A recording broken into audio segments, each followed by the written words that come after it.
Sekarang Profesor Dedi Indrayana. Bismillahirrahmanirrahim. Selamat malam semuanya.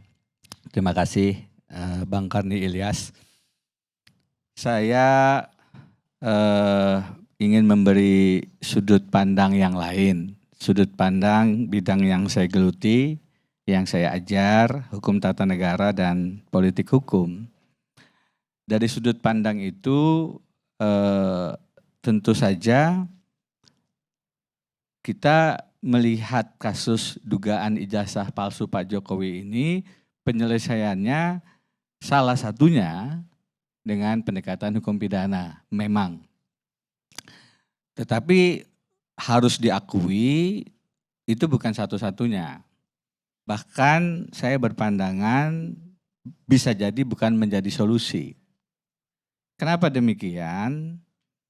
Karena kalau andaikan bahwa hukum pidana inilah solusinya, maka kita juga berlogika, berpandangan bahwa penegakan hukum pidana kita tidak bermasalah. Bahwa penegakan hukum pidana kita tidak problematik. Sayangnya, sejak mahasiswa kami membentuk satu lembaga swadaya masyarakat namanya Indonesian Court Monitoring, ICM. Waktu itu ada Masyarakat Pemantau Peradilan Indonesia, ada Indonesia Judicial Watch dan lain-lain. Yang sampai sekarang belum pernah tuntas. Bagaimana penegakan hukum kita masih syarat dengan praktek-praktek mafia hukum.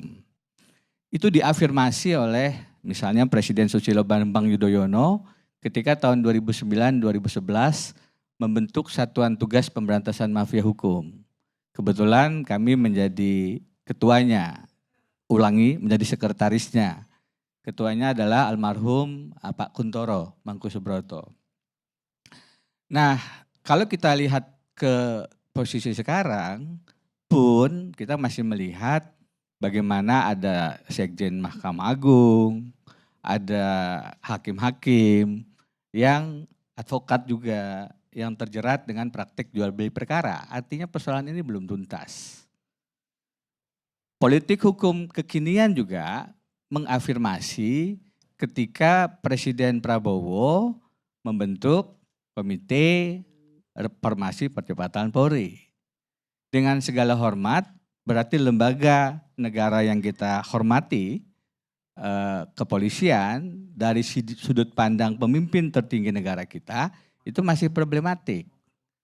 Artinya, irisan dengan tugas dan kewenangan Polri di bidang pidana juga bisa dianggap problematik. Ini yang menyebabkan kita tentu tidak hanya melihat peradilan sebagai proses solutif, tapi out of court settlement juga bisa.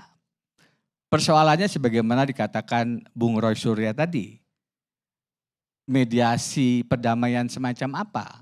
Saya pikir tadi ada kesepakatan, ada benang merah, kalaupun damai, esensi masalahnya harus dituntaskan. Apakah ijazah saudara Jokowi itu asli atau palsu? Jadi bukan kemudian RG damai, tapi persoalan utamanya yang kalau menurut saudara Khosinuddin terkait dengan values kejujuran tadi tidak jelas. Karena itu kalau kita ingin melakukan mediasi atau apapun, maka memang harus ada mekanisme untuk membuktikan keaslian ijazah Jokowi. Nah, problemnya sejauh ini Presiden Jokowi tidak pernah menunjukkan ijazah aslinya kepada publik. Bukan kepada Mas Roy dan kawan-kawan, itu tentu diharapkan.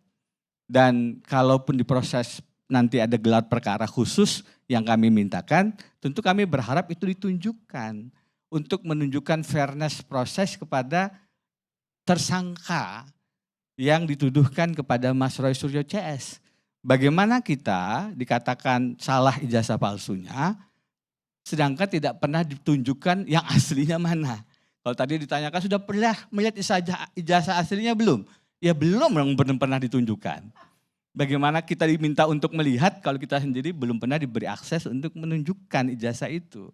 Nah, kalau ada yang bicara pembelahan, maka sayangnya yang bisa meredam pembelahan itu salah satunya adalah Pak Jokowi sendiri dengan segera menunjukkan keaslian ijazahnya tanpa kemudian berlindung di balik prosedur berbagai macam instrumen hukum. Gugatan perdata sampai 7, ada yang sudah dipidana 2 orang, ada mekanisme sekarang di Komisi Informasi Pusat. Semua itu kan tidak perlu panjang lebar kalau jejak rekam digitalnya sejak tahun 2014, artinya sudah hampir 11 tahun, mungkin lebih, Mas Roy bilang 2013 malah, 12 tahun kita dikatakan terbelah karena Pak Jokowi tidak mengambil contoh yang paling aktual sekarang dilakukan oleh Hakim Konstitusi yang salah satu syaratnya adalah negarawan, Pak Arsul Sani dengan menunjukkan ijazah aslinya. Itu inti poinnya kalau ingin tidak ada keterbelahan. Jadi saya ingin katakan pendekatan hukum pidana saja itu tentu salah satu solusi, tapi bukan satu-satunya solusi. Bisa dipercepat tanpa kita harus melalui proses ini penyidikan, nanti penuntutan, tingkat pengadilan negeri, tingkat pengadilan tinggi, Mahkamah Agung, kasasi PK dan seterusnya itu bisa bertahun-tahun.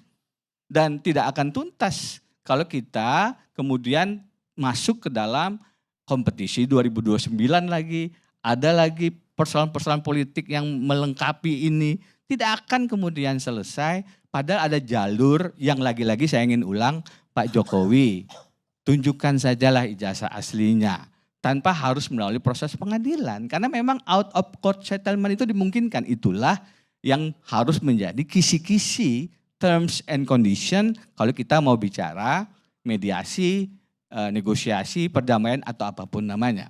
Satu. Yang kedua, ini tidak hanya masalah ijazah Pak Jokowi.